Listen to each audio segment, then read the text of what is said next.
Hi friends, transmission ಲೈನ್ನಲ್ಲಿ neutral ಲೈನ್ನ ಹೇಗೆ use ಮಾಡಲ್ಲ ಅಂತ ಎಕ್ಸ್ಪ್ಲೇನ್ ಮಾಡ್ತೀನಿ ಈ ವಿಡಿಯೋದಲ್ಲಿ. ಹಂಗಂದ್ರೆ ಬಿಗ್ಗೆಸ್ಟ್ ಟ್ರಾನ್ಸ್ಮಿಷನ್ ಲೈನ್ ಇರುತ್ತೆ.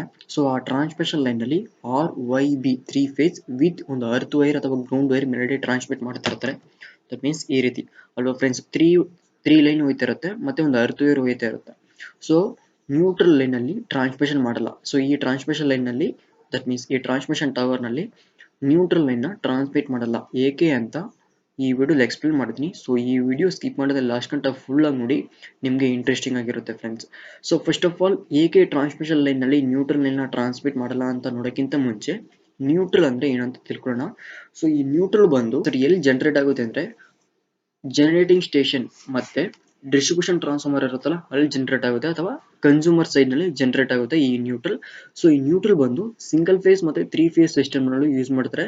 ಸೊ ಸಿಂಗಲ್ ಫೇಸ್ ಸಿಸ್ಟಮ್ ನಲ್ಲಿ ರಿಟರ್ನ್ ಕರೆಂಟ್ ಆಗಿ ಆಕ್ಟ್ ಆಗುತ್ತೆ, ಮತ್ತೆ ಎಕ್ಸಿಸ್ ಕರೆಂಟ್ ನ ಪಾಸ್ ಮಾಡುತ್ತೆ, ಮತ್ತೆ ಫಾಲ್ಟ್ ಕರೆಂಟ್ ನ ಪಾಸ್ ಮಾಡ್ತಾ ಇರುತ್ತೆ. ಸೊ ಫಾರ್ ಎಕ್ಸಾಂಪಲ್, ಒಂದು ಇನ್ಕ್ಯಾಂಡೆಸೆಂಟ್ ಲ್ಯಾಂಪ್, ದಟ್ ಮೀನ್ಸ್ ಒಂದು ಲ್ಯಾಂಪ್ ನ ರನ್ ಮಾಡಬೇಕು ಅಂದ್ರೆ ಸಿಂಗಲ್ ಫೇಸ್ ಪವರ್ ಸಪ್ಲೈ ಇರಬೇಕು. ಸೊ ಎಕ್ಸಿಸ್ ಕರೆಂಟ್ ನ ರಿಟರ್ನ್ ಪಾತ್ ಆಗಿ ಕಳಿಸುತ್ತೆ. ಸೊ ಇದು ಸಿಂಗಲ್ ಫೇಸ್ ನಲ್ಲಿ. ಅದೇ 3 ಫೇಸ್ ಸಿಸ್ಟಮ್ ನಲ್ಲಿ ಫೇಸ್ ಬ್ಯಾಲೆನ್ಸ್ ಆಗಿ ವರ್ಕ್ ಆಗುತ್ತೆ ಫ್ರೆಂಡ್ಸ್, ಸರಿನಾ. ಸೊ ಅದೇ ಡಿಸ್ಟ್ರಿಬ್ಯೂಷನ್ ಟ್ರಾನ್ಸ್ಫಾರ್ಮರ್ ನಲ್ಲಿ ಯೂಸ್ ಮಾಡಿರುತ್ತಲ್ಲ, 3 ಫೇಸ್ ವಿತ್ ನ್ಯೂಟ್ರಲ್ ಬಂದಿರುತ್ತೆ. ಸೊ ಅಲ್ಲಿ ಫೇಸ್ ಬ್ಯಾಲೆನ್ಸ್ ಆಗಿ ವರ್ಕ್ ಆಗ್ತಿರುತ್ತೆ. ಸೊ ಇವಾಗ ಈ ಟ್ರಾನ್ಸ್ಮಿಷನ್ ಲೈನ್ ನಲ್ಲಿ ನ್ಯೂಟ್ರಲ್ ಲೈನ್ ನ ಏಕೆ ಟ್ರಾನ್ಸ್ಮಿಟ್ ಮಾಡಲ್ಲ ಅಂತ ನೋಡೋಣ. ಸೊ ಈ ನ್ಯೂಟ್ರಲ್ ಬಂದು ಜನರೇಟಿಂಗ್ ಸ್ಟೇಷನ್ ಯಾವುದೇ ರೀತಿ ಇರ್ಬೋದು, ಸೊ ಹೈಡ್ರೋ ಇರ್ಬೋದು, ನ್ಯೂಕ್ಲಿಯರ್ ಇರ್ಬೋದು. ಸೊ ಇಂತಹ ಜನರೇಟಿಂಗ್ ಸ್ಟೇಷನ್ ಅಲ್ಲಿ ಸೊ ಆಲ್ಟರ್ನೇಟರ್ ನ ಯೂಸ್ ಮಾಡಿರ್ತಾರೆ. ಸೊ ಆಲ್ಟರ್ನೇಟರ್ ಬಂದು ಸ್ಟಾರ್ ಕನೆಕ್ಷನ್ ಆಗಿರುತ್ತೆ, ಔಟ್ಪುಟ್ ಬಂದು. ಸೊ ಆವಾಗ 3 ಫೇಸ್ ವಿತ್ ನ್ಯೂಟ್ರಲ್ ಬರುತ್ತೆ ಸ್ಟಾರ್ ಕನೆಕ್ಷನ್ ಅಲ್ಲಿ. ಸೊ ನೋಡಬಹುದು ಈ ರೀತಿ ಫ್ರೆಂಡ್ಸ್. ಸೊ ಈ ರೀತಿ ಸ್ಟಾರ್ ಕನೆಕ್ಷನ್ ಆಗಿರುತ್ತೆ, RYB ವಿತ್ ನ್ಯೂಟ್ರಲ್ ಬರುತ್ತೆ.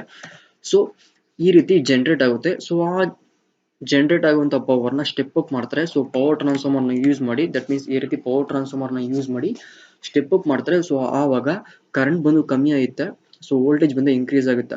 ಸೊ ಇವಾಗ ಟ್ರಾನ್ಸ್ಮಿಟ್ ಮಾಡಿದಾಗ ನ್ಯೂಟ್ರಲ್ ಬರಲ್ಲ, ದಟ್ ಮೀನ್ಸ್ ಸ್ಟಾರ್ ಇಂದ ಡೆಲ್ಟಾ ಕನ್ವರ್ಟ್ ಮಾಡ್ತಾರೆ, ಸರಿನಾ. ಈ ಟ್ರಾನ್ಸ್ಫಾರ್ಮರ್ ನ ಬಂದು ಸ್ಟಾರ್ ಟು ಡೆಲ್ಟಾ ಟ್ರಾನ್ಸ್ಫಾರ್ಮರ್ ಆಗಿರುತ್ತೆ. ಸೊ ಅವಾಗ 3 ಫೇಸ್ RYB ವಿತ್ ನ್ಯೂಟ್ರಲ್ ಕೊಡ್ತೀವಿ ಸ್ಟಾರ್ ಆಗಿ, ಔಟ್ಪುಟ್ ಬಂದು ಡೆಲ್ಟಾ ಸಿಗುತ್ತೆ, ಓನ್ಲಿ 3 ಫೇಸ್ ಮಾತ್ರ.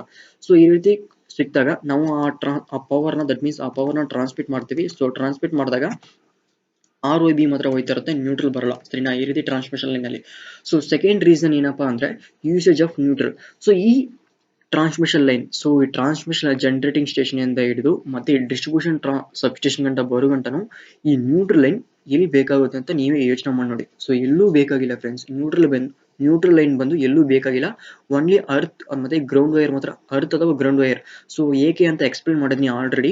ಈ ರೀತಿ ಮೇಲೆ ಟಾಪ್ ಆಫ್ ದ ಟವರ್ ಅಲ್ಲಿ ಒಂದು ಕಂಡಕ್ಟರ್ ನ ಯೂಸ್ ಮಾಡಿರ್ತಲ್ಲ, ಸೊ ಆ ಲೈನ್ ನ ಏಕೆ ಯೂಸ್ ಮಾಡಿದ್ರಿ ಅಂತ ಒಂದು ವಿಡಿಯೋ ಅಪ್ಲೋಡ್ ಮಾಡಿದೀನಿ. ಆ ವಿಡಿಯೋ ನೋಡಿದ್ರೆ ಡಿಸ್ಕ್ರಿಪ್ಷನ್ ಲಿಂಕ್ ಕೊಡ್ತೀನಿ, ಕ್ಲಿಕ್ ಮಾಡಿ ನೋಡಿ. ಸೊ ನ್ಯೂಟ್ರಲ್ ಲೈನ್ ಬಂದು ಯಾವುದೇ ರೀತಿಯ ಟ್ರಾನ್ಸ್ಮಿಷನ್ ಲೈನ್ ಇಲ್ಲಿ ಬೇಕಾಗಿಲ್ಲ. ಸೊ ಆ ರೀತಿ ಬೇಕು ಅಂದ್ರೆ ಟ್ರಾನ್ಸ್ಫಾರ್ಮರ್ ನ ಯೂಸ್ ಮಾಡಿ ನಾವು ಜನರೇಟ್ ಮಾಡ್ಕೋಬಹುದು ನ್ಯೂಟ್ರಲ್ ಬಂದು ಮತ್ತೆ ಇನ್ನೆಲ್ಲಿ ಬೇಕು ಅಂದ್ರೆ ಕನ್ಸ್ಯೂಮರ್ ಸೈಡ್ ಮಾತ್ರ ಬೇಕಾಗುತ್ತೆ. ಸೊ ಯಾವುದೇ ರೀತಿಯ ಟ್ರಾನ್ಸ್ಮಿಷನ್ ಮತ್ತೆ ಡಿಸ್ಟ್ರಿಬ್ಯೂಷನ್ ಸೈಡ್ ನಲ್ಲಿ ಬೇಕಾಗಿಲ್ಲ. ಸೊ ಡಿಸ್ಟ್ರಿಬ್ಯೂಷನ್ ಅಂತ ಬಂದ್ರೆ 11 kV ಡಿಸ್ಟ್ರಿಬ್ಯೂಟ್ ಮಾಡ್ತಾರಲ್ಲ, ಸೊ ಅದೆಲ್ಲ ಡಿಸ್ಟ್ರಿಬ್ಯೂಷನ್ ಸೈಡ್ ಬರುತ್ತೆ. ಸೊ ಅಲ್ಲೂ ಕೂಡ ನ್ಯೂಟ್ರಲ್ ಬೇಕಾಗಿಲ್ಲ. ಸೊ ಮತ್ತೆ ಇನ್ನೆಲ್ಲಿ ನ್ಯೂಟ್ರಲ್ ಬೇಕಾಗುತ್ತೆ ಅಂದ್ರೆ consumer side, that means for example industry ಆಗಿರ್ಬೋದು, ಮತ್ತೆ ಅಗ್ರಿಕಲ್ಚರ್ ಪರ್ಪಸ್ ಆಗಿರ್ಬೋದು, so rural areas, urban areas, so ಇಂಥ ಪ್ಲೇಸ್ಗಳಲ್ಲಿ ನ್ಯೂಟ್ರಲ್ ಖಂಡಿತ ಬೇಕಾಗುತ್ತೆ. ಸೊ ಫಾರ್ ಎಕ್ಸಾಂಪಲ್ ಇಂಡಸ್ಟ್ರಿ ಅಂತ ಬಂದ್ರೆ 11 kV ಪವರ್ ಸಪ್ಲೈ ಕೊಡ್ತಾ ಇರುತ್ತೆ, 3 ಫೇಸ್ ಮಾತ್ರ ನ್ಯೂಟ್ರಲ್ ಕೊಡಲ್ಲ. ಒಂದು 3 ಫೇಸ್ ಲೈನ್ 11 kV ಕೊಡ್ತಾ ಇರ್ತಾರೆ. ಸೊ ಅವ್ರು ಬಂದು ಒಂದು ಸ್ಟೆಪ್ ಡೌನ್ ಟ್ರಾನ್ಸ್ಫಾರ್ಮರ್ ನ ಯೂಸ್ ಮಾಡಿ 11 kV ನ 440 volt phase to phase, 230 volt phase to neutral convert ಮಾಡ್ತಾರೆ. ಸೊ ಅವಾಗ ನ್ಯೂಟ್ರಲ್ ಕೂಡ ಕ್ರಿಯೇಟ್ ಆಗುತ್ತೆ. ಸೊ ಈ ರೀತಿ ಡಿಸ್ಟ್ರಿಬ್ಯೂಷನ್ ಟ್ರಾನ್ಸ್ಫಾರ್ಮರ್ ನ ಯೂಸ್ ಮಾಡಿ ಕ್ರಿಯೇಟ್ ಮಾಡ್ತಾರೆ, ಸರಿನಾ, ನ್ಯೂಟ್ರಲ್ ನ. ಸೊ ಅದೇ ರೀತಿ ಕನ್ಸ್ಯೂಮರ್ ಸೈಡ್ ಅಂತ ಬಂದ್ರೆ, ಫಾರ್ ಎಕ್ಸಾಂಪಲ್ ನಾವು, ಸೊ ನಮಗೆ 230 ವೋಲ್ಟ್ ನಮ್ಮ ಮನೆಗೆ ಬರ್ತಾ ಇರುತ್ತೆ, ವಿತ್ ನ್ಯೂಟ್ರಲ್ ಬರ್ತಾ ಇರುತ್ತೆ. ಸೊ ಇವಾಗ 3 ಫೇಸ್ ಸಪ್ಲೈ 11 kV ನ ಕೊಡ್ತಾರೆ. ಸೊ ಅದು ಬಂದು 230 volt phase to neutral, phase to phase 440 voltage convert ಮಾಡಿಕೊಡುತ್ತೆ, ವಿತ್ ನ್ಯೂಟ್ರಲ್ ಬರುತ್ತೆ. ಸೊ ಈ ರೀತಿ ಸ್ಟಾರ್ ಕನೆಕ್ಷನ್. ಸೊ ಇವಾಗ ಈ ಲೇಔಟ್ ನ ಅಬ್ಸರ್ವ್ ಮಾಡಿ ನಿಮ್ಗೆ ಚೆನ್ನಾಗಿ ಅರ್ಥ ಆಗುತ್ತೆ. ಜನರೇಟಿಂಗ್ ಸ್ಟೇಷನ್ ಇಂದ ಹಿಡಿದು ಕನ್ಸ್ಯೂಮರ್ ಸೈಡ್ ಗೆ ಬರುವಂತ ಯಾವ ರೀತಿ ಟ್ರಾನ್ಸ್ಮಿಟ್ ಮತ್ತು ಡಿಸ್ಟ್ರಿಬ್ಯೂಟ್ ಮಾಡ್ತಾರೆ ಅಂತ ಅರ್ಥ ಆಗುತ್ತೆ. So first of all, generating station ಅಲ್ಲಿ ಆಲ್ಟರ್ನೇಟರ್ ಯೂಸ್ ಮಾಡಿರ್ತಾರೆ. ಸೊ ಆಲ್ಟರ್ನೇಟರ್ ಬಂದು ಸ್ಟಾರ್ ಕನೆಕ್ಷನ್ ಆಗಿರುತ್ತೆ, 3 ಫೇಸ್ RYB ವಿತ್ ನ್ಯೂಟ್ರಲ್ ಆಗಿರುತ್ತೆ.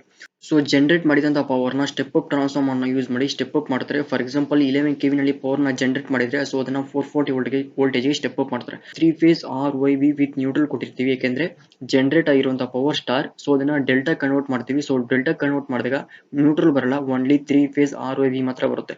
ಸೊ ಅದನ್ನ ನಾವು ಟ್ರಾನ್ಸ್ಮಿಟ್ ಮಾಡ್ತೀವಿ. ಸೊ ಟ್ರಾನ್ಸ್ಮಿಷನ್ ಮಾಡಿದಾಗ ಡಿಸ್ಟ್ರಿಬ್ಯೂಷನ್ ಸಬ್ಸ್ಟೇಷನ್ ಗಂಟ ಬರ್ತಾ ಇರುತ್ತೆ. ಸೊ ಮತ್ತೆ ಡಿಸ್ಟ್ರಿಬ್ಯೂಷನ್ ಸಬ್ಸ್ಟೇಷನ್ ಇಂದ ಹಿಡಿದು ಡಿಸ್ಟ್ರಿಬ್ಯೂಷನ್ ಟ್ರಾನ್ಸ್ಫಾರ್ಮರ್ ಗಂಟ ನ್ಯೂಟ್ರಲ್ ಲೈನ್ ಬರಲ್ಲ, ಓನ್ಲಿ 3 ಫೇಸ್ ಮಾತ್ರ ಬರ್ತಾ ಇರುತ್ತೆ RYB. ಸೊ ಮತ್ತೆ ಡಿಸ್ಟ್ರಿಬ್ಯೂಷನ್ ಟ್ರಾನ್ಸ್ಫಾರ್ಮರ್, ದಟ್ ಮೀನ್ಸ್ ಇಂತಹ ಟ್ರಾನ್ಸ್ಫಾರ್ಮರ್ ಇರುತ್ತಲ್ಲ, ಸೊ ಈ ರೀತಿ ಟ್ರಾನ್ಸ್ಫಾರ್ಮರ್ ನಲ್ಲಿ 3 ಫೇಸ್ RYB ಕೊಡ್ತೀವಿ. ಸೊ ಮತ್ತೆ ಔಟ್ಪುಟ್ ನಲ್ಲಿ 4 ಲೈನ್ ಬರ್ತಾ ಇರುತ್ತೆ RYB ವಿತ್ ನ್ಯೂಟ್ರಲ್, ಸರಿನಾ. ಸೊ ಆವಾಗ ನ್ಯೂಟ್ರಲ್ ಕ್ರಿಯೇಟ್ ಆಗುತ್ತೆ. ಆ ನ್ಯೂಟ್ರಲ್ ಬಂದು ನಮ್ಮ ಮನೆಯಲ್ಲಿ ಯೂಸ್ ಮಾಡ್ತಿರ್ತೀವಿ, ಸರಿನಾ ಫ್ರೆಂಡ್ಸ್. ಸೊ ಮತ್ತೆ ಅಗ್ರಿಕಲ್ಚರ್ ಪರ್ಪಸ್ ಇಂಡಸ್ಟ್ರಿಯಲ್ ಆ ನ್ಯೂಟ್ರಲ್ ಯೂಸ್ ಮಾಡ್ತಾರೆ. ಜನರೇಟಿಂಗ್ ಸ್ಟೇಷನ್ ಇಂದ ಹಿಡಿದು ಡಿಸ್ಟ್ರಿಬ್ಯೂಷನ್ ಟ್ರಾನ್ಸ್ಫಾರ್ಮರ್ ಬರುಗಂಟನೂ ನ್ಯೂಟ್ರಲ್ ಲೈನ್ ಇಲ್ಲಿ ಬೇಕಾಗಿಲ್ಲ. ಸೊ ಆ ಒಂದು ರೀಸನ್ ಇಂದ ನಾವು ನ್ಯೂಟ್ರಲ್ ಲೈನ್ ಟ್ರಾನ್ಸ್ಮಿಟ್ ಮಾಡಲ್ಲ. ಸೊ ಆ ರೀತಿ ನಾವು ಟ್ರಾನ್ಸ್ಮಿಟ್ ಮಾಡಬೇಕು ಅಂದ್ರೆ ಕಾಸ್ಟ್ ವೈಸ್ ಜಾಸ್ತಿ ಆಗುತ್ತೆ, ಯಾಕೆಂದ್ರೆ ನ್ಯೂಟ್ರಲ್ ಕಂಡಕ್ಟರ್ ಪ್ಲೇಸ್ ಮಾಡಬೇಕಾಗುತ್ತೆ, ಮತ್ತೆ ಟವರ್ ನ ಡಿಸೈನ್ ಮಾಡಬೇಕಾಗುತ್ತೆ. ಸೊ ಆ ಒಂದು ರೀಸನ್ ಇಂದ ಕಾಸ್ಟ್ ವೈಸ್ ನಾವು ಮಾಡಲ್ಲ. ಮತ್ತೆ ಯೂಸೇಜ್ ಮತ್ತೆ ಎಲ್ಲಿ ಬೇಕು ಅಲ್ಲಿ ಮಾತ್ರ ನಾವು ನ್ಯೂಟ್ರಲ್ ನ ಕ್ರಿಯೇಟ್ ಮಾಡ್ಕೋತೀವಿ, ಸರಿನಾ ಫ್ರೆಂಡ್ಸ್. ಸೊ ಆ ಒಂದು ರೀಸನ್ ಇಂದ ನಾವು ಟ್ರಾನ್ಸ್ಮಿಷನ್ ಲೈನ್ ನಲ್ಲಿ ನ್ಯೂಟ್ರಲ್ ನ ಟ್ರಾನ್ಸ್ಮಿಟ್ ಮಾಡಲ್ಲ. ಸೊ ನಾನು ಎಕ್ಸ್ಪ್ಲೇನ್ ಮಾಡಿರುವಂತಹ ವಿಧಾನ ನಿಮಗೆ ಇಷ್ಟ ಆಗಿದ್ರೆ ನಮ್ಮ ಚಾನಲ್ ನ ಸಬ್ಸ್ಕ್ರೈಬ್ ಮಾಡ್ಕೊಳ್ಳಿ. ಸೊ ಇದೇ ರೀತಿ ತುಂಬಾ ವಿಷಯಗಳ ಬಗ್ಗೆ ವಿಡಿಯೋಸ್ ಅಪ್ಲೋಡ್ ಮಾಡ್ತಾ ಇರ್ತೀನಿ. Thanks for watching.